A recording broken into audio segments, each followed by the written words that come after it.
Uyu munsi tugiye kugaruka ku magambo akomeje kuvugisha benshi ku mbuga nkoranyambaga, aho Bruce Melody akomeje kwita amazina arimo Mugwaneza na Rugwiro azura akaboze kuri Muyoboke na The Ben baguye mu ruhame.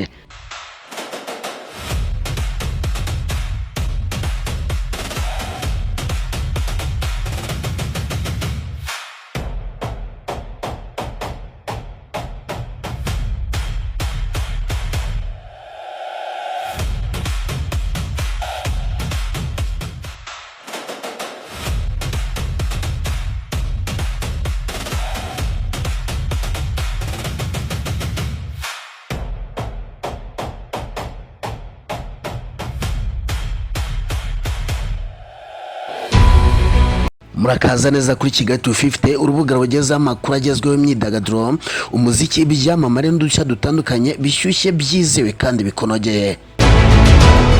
Umuhanzi Bruce Melody yongeye kuvugisha benshi ku mbuga nkoranyambaga nyuma yo guhiga ubutwari The Ben n'umujyanama we Muyoboke Alex, ababatiza amazina ashingiye ku nshuro bagiye bagwa mu ruhame.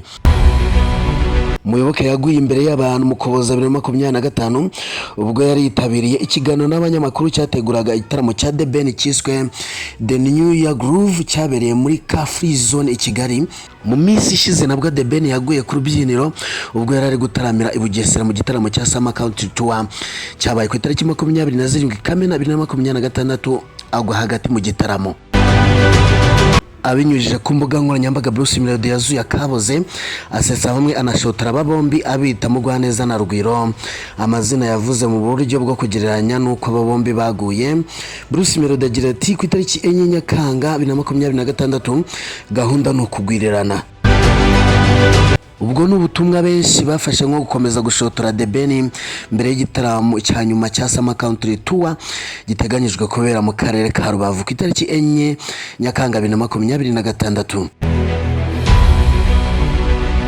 Dosiye yugiye umukaraza ukurikiranyweho gusambanya ku gahato Shadibu ndetse mu byaha yarakurikiranyweho hiyongereho n'icyaha cyo gukoresha ibiyobyabwenge.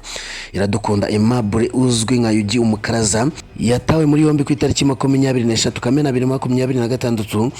Uyu akaba yarakurikiranyweho gusambanya Shadibu ku gahato, cyane ko uyu mugore avuga ko yamufatiranye mu ntege nke yasinze. Ndagushimiye kuba wabanye nanjye. Ni Kigali 250, ubusanzwe nitwa Nero. Amakuru yo nakagaruka mbifurije kugubwa neza.